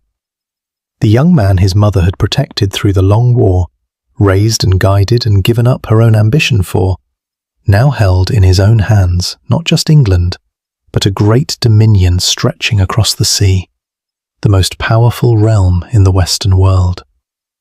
The dynasty that began on that coronation day would run on through famous and infamous names, through warriors and tyrants and crusaders for hundreds of years. And all of it, every king of that long line, traced its right back through one woman, the empress who was never crowned. This is the quiet triumph buried inside Matilda's long defeat. And it is worth sitting with, because it changes the whole meaning of everything that came before. She lost the crown. That is true. And the title we began with tonight asks the right question. And the honest answer is yes. She lost it. Lost it at a table, in a single night, over a tax and a fit of pride. But she did not lose the war for her family. Through 9 years of fighting and a decade more of patient work in Normandy, she kept the claim alive when by every reasonable measure it should have died. And she handed it on intact to a son who could carry it across the finish line. The defeat was hers alone. The victory she shared with the boy she had raised. And the throne that the men of England had refused to let a woman take, that same throne, in the end, came to rest forever upon her own descendants. Matilda lived to see all of it. She was an old woman now, settled in her Norman lands, the years of war and flight long behind her. But she was no longer simply the empress who had failed to become queen. She had become something the men who slandered her in London could never have imagined. She had become the mother of the King of England, the founder, in her own quiet way, of a royal house. And in the years that remained to her, she would step into one final role, perhaps the most surprising of all, the wise old counsellor at the right hand of the powerful son she had made. The role of the king's wise mother was not one anybody had handed Matilda. She made it herself, out of the same iron material that had carried her across the frozen river at Oxford. And in some ways, it suited her better than the crown ever would have. She lived out these last years mostly in Normandy, near the city of Rouen, the old heart of the dukes who had once conquered England. She did not retreat into idleness or prayer alone, though she gave generously to the church and grew steadily more devout as the years drew on. She governed. Henry, now master of an empire that sprawled from the Scottish border to the Pyrenees, could not be everywhere at once, and Normandy, the cradle of his power and the bridge between his English crown and his French lands, needed a steady hand he could trust completely. There was no one in the world he could trust more completely than his own mother. And so Matilda became, in effect, his deputy in the duchy, holding it firm, settling disputes, keeping the peace, while her restless son galloped about the rest of his vast dominion, putting out fires. And Henry, for all his fierce independence, listened to her. This is one of the most striking things about her final chapter, because it cuts so sharply against the picture his enemies had painted of a difficult, overbearing woman. The most powerful king in Europe, a man not famous for taking advice from anyone, sought out his mother's counsel again and again, and there is good reason to think it shaped the way he ruled. She had, after all, seen at first hand exactly how a throne could be lost. She had watched her own grip on a kingdom dissolve over a few hard words in a single room. Who better to advise a young and hot-tempered king on the patient art of holding power than the woman whose whole life was a lesson in how easily it slips away? One piece of her advice comes down to us, and whether the exact words are hers or a later polishing, the wisdom in it is unmistakable and bears her fingerprints. She is said to have counselled her son on how to handle the great men who served him, and her image for it was a falcon. Hold out the prize, she told him, and then draw it back, the way a falconer teases an unruly hawk, keeping it always hungry, always eager, never quite satisfied. Promise much, and grant slowly. Keep your servants reaching for rewards rather than resting upon them, for a man who has already been given everything has no more reason to obey. It was the precise lesson of Stephen's whole ruined reign. The king who had given away castles to buy loyalty and only taught his barons to demand more. Matilda had watched that failure with her own eyes, and she pressed its opposite upon her son. And Henry, who built one of the strongest monarchies medieval England ever knew, seems to have taken the lesson to heart. There is something quietly moving in this, when you hold it up against where she had been.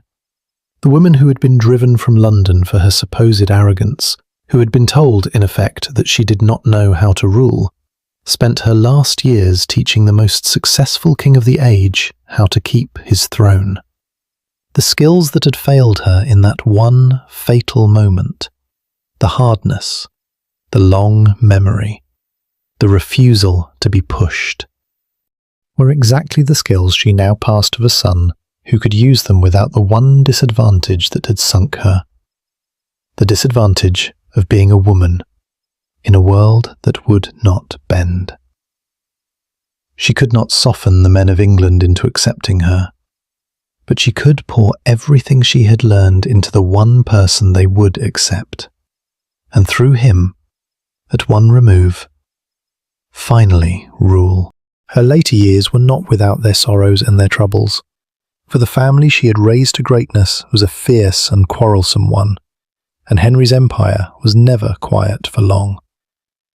When the king fell into the bitter dispute with his archbishop that would shadow his reign, the great quarrel between the crown and the church that historians still argue over, it was to his mother, among others, that the search for a settlement turned. Matilda, old now and steeped in the long experience of how power and the church could be made to live together, was drawn into the effort to find a path through it. She did not solve it, for that quarrel ran deeper than any one wise voice could mend. But that the king's mother was sought out as a force for peace and counsel in the gravest crisis of the realm tells you how far she had travelled from the fleeing fugitive of the snowstorm. She had become, in her old age, one of the steadying powers of the Western world, and through it all she kept her titles, and the titles she kept tell their own small, stubborn story. She never called herself Queen of England, because she had never been crowned, and Matilda, whatever her faults, was too precise and too proud to claim a thing she had not been given. Instead, she went on signing herself, to the end of her life, as the Empress, the title she had earned in her first marriage long ago, and as the daughter of King Henry, Empress, daughter of a king, the two highest dignities she could honestly claim, neither of them the one she had wanted most. There is a quiet dignity in that refusal to pretend, in a woman who had every reason to grasp at a grander style, choosing instead to be exactly, precisely, what she was. She had lost the crown. She would not lie about it, not even to herself, not even in the formal Latin of her own letters. So the years drew gently down, the wars were over, the sun was triumphant, the grandchildren were being born who would carry the line on into a future she would not see, a future that would run, through them, all the way down the centuries to monarchs not yet dreamed of. The Empress grew old in her Norman city by the river, devout, respected, consulted, secure at last in a way she had never been through all her years of striving. The crown had passed her by and come to rest on her blood, which was, in the end, both the great sorrow and the great achievement of her life. The two of them so tightly wound together that you could not pull one loose without the other. And then, in the fullness of her years, far from the country whose throne she had so nearly held, the long and extraordinary life of the Empress Matilda came quietly to its close. She died in the year 1167, an old woman by the measure of her age, having outlived her father, her 2 husbands, her great rival Stephen, her loyal brother Robert, and very nearly everyone who had been there at the beginning of her long quarrel. She had been born the daughter of a king, and had lived to be the mother of a king, and in the stretch of years between those 2 facts, she had been an empress, a claimant, a fugitive, a stateswoman, and the one woman who had come closer to the crown of England than any before her.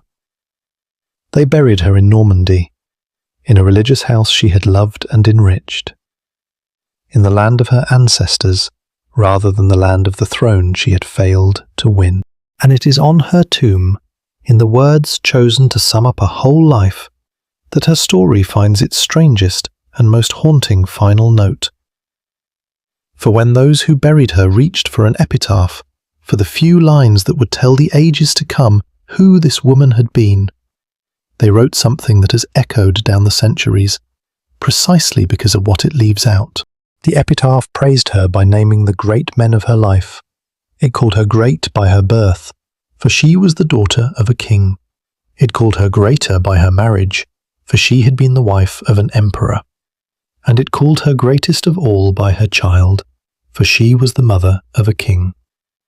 Daughter of one great man, wife of another, mother of a third. Her entire worth, carved in stone over her resting place, measured out in the men who stood on either side of her in the line of descent. Sit with that for a moment, because it is the whole tragedy and the whole truth of her in a single sentence. Nowhere on that tomb does it say that she herself ruled.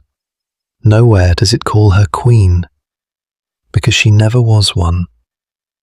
Nowhere does it say that she, in her own person, held the kingdom, or wore the crown, or governed the realm.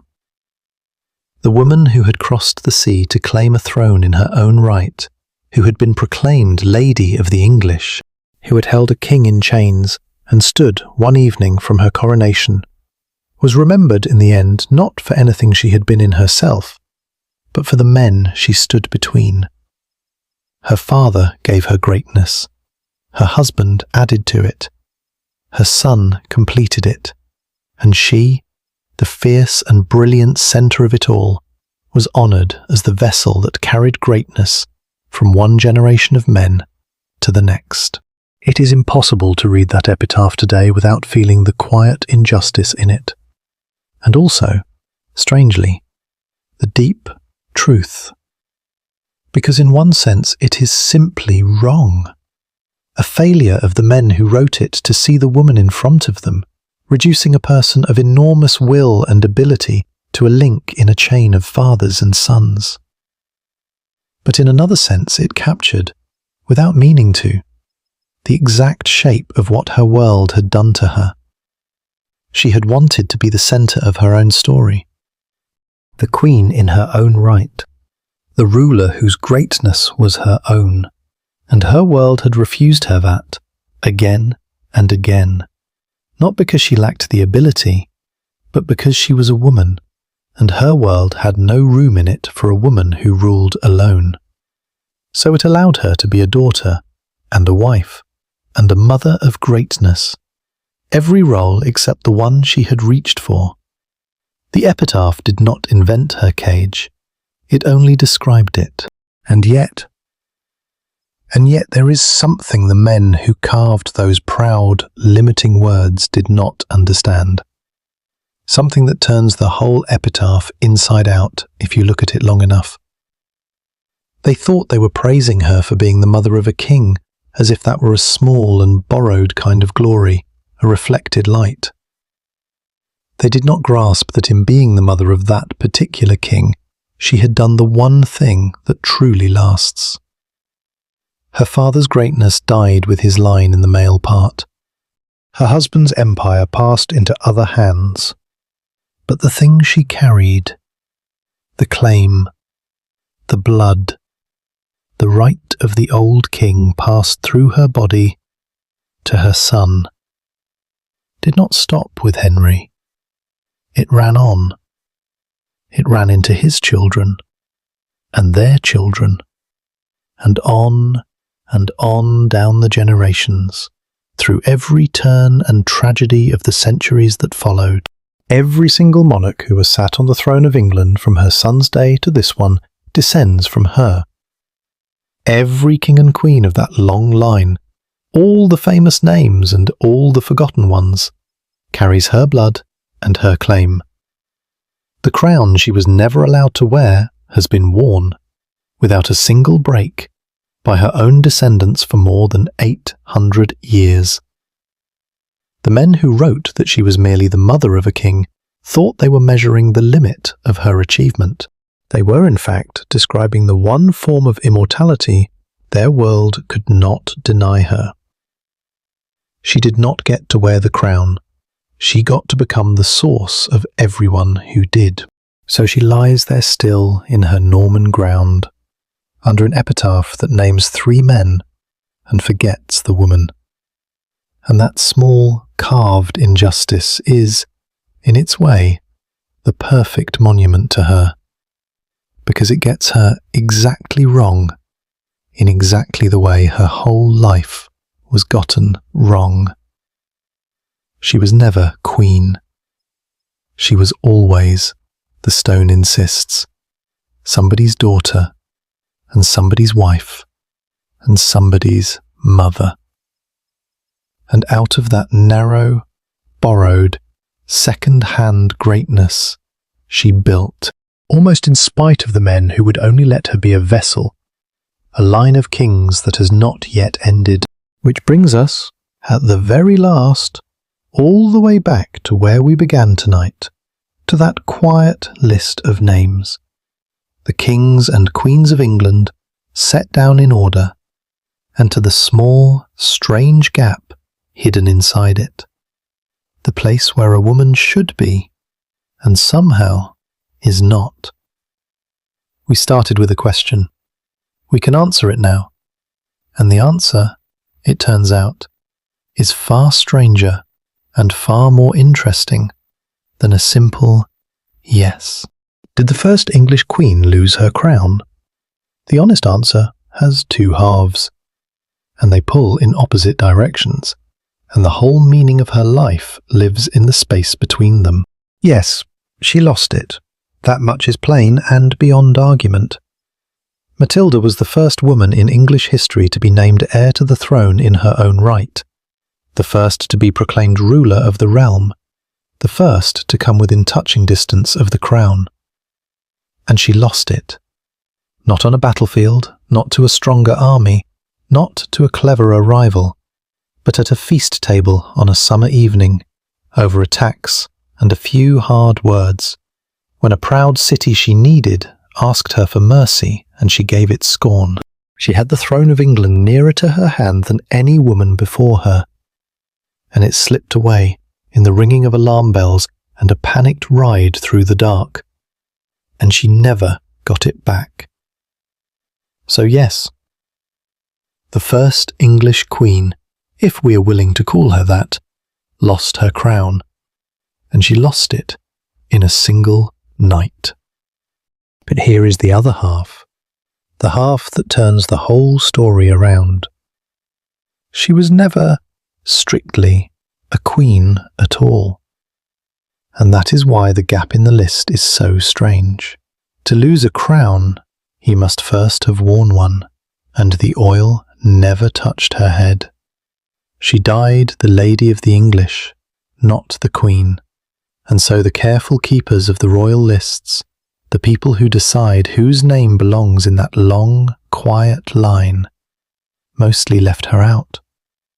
There is no neat number beside her name, no tidy span of reign, because by the strict letter of the law, she never reigned. She is the woman who should be there, and somehow is not. The held breath between Stephen and Henry, present in every honest telling of the story, and absent from the official role. She did not lose her crown the way a defeated king loses his. She lost it in a far rarer and lonelier way. She lost a crown she was never quite permitted to put on, and the country she could not rule did not see another woman come so close for a very long time. After Matilda rode out of London that night, the throne of England stayed in the hands of men, son after son, for 400 years. 4 centuries passed. Whole dynasties rose and fell, and in all that time no woman ruled England in her own right, as though the realm had taken one look at what happened to the Empress and quietly decided the experiment was closed. It was not until the middle of the 1500s, in the days of the Tudors, that the question Matilda had raised was finally answered the other way, when a daughter of Henry VIII was crowned and anointed and became, at last, the first undisputed queen to rule England in her own name. 400 years after Matilda was driven from her coronation feast, the thing she had reached for came true for another woman, and even then, it came only after one more brief, doomed echo of Matilda's own story. A girl proclaimed queen and swept from the throne within days, as if the past were rhyming with itself, one final time before the long silence broke. So the Empress was not only the first, she was, for 4 centuries, the only. The high watermark of how far a woman could get before the tide of her age pulled her back. Everyone who tells the story of England's queens, of the great ruling women who would one day hold that throne for decades and reshape the world, is really telling the second chapter of a story, whose first chapter is Matilda, the one who got there first and was sent away. And yet, when you stand back from the whole long sweep of it, the deepest truth of her life is not the crown she lost. It is the crown she gave.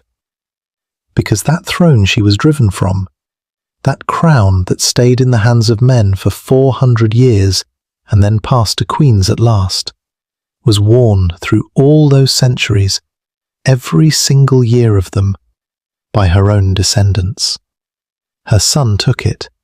His children took it after him, and the line ran on, unbroken, through every reign and every revolution and every change of name, all the way down the centuries to the monarch who wears the crown of England in our own time. Every one of them is her grandchild, at some distance of generations.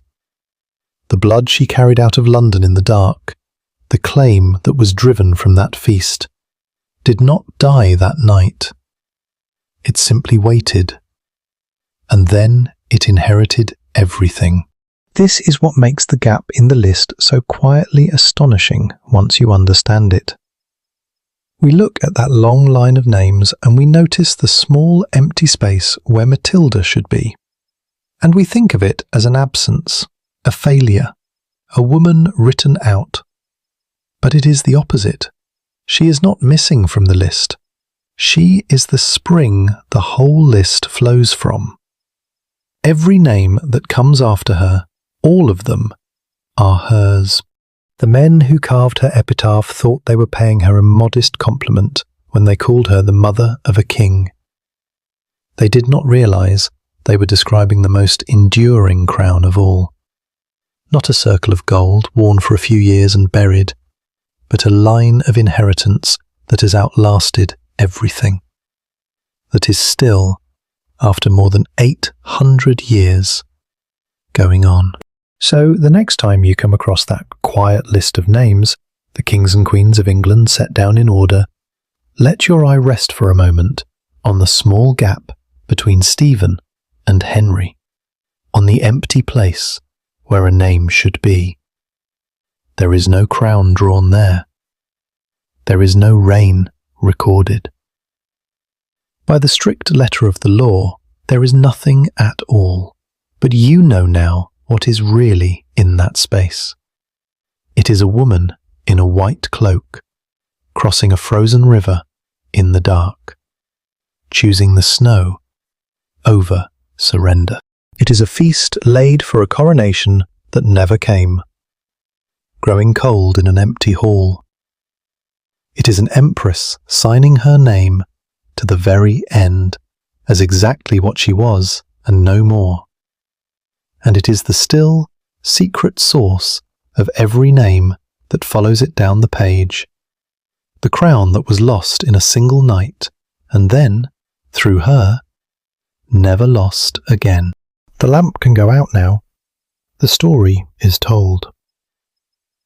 Somewhere in a quiet ground in Normandy, under a stone that names 3 men and forgets the woman, the first English queen is sleeping, and the line she began is still, all these centuries later, wide awake upon the throne. Rest well.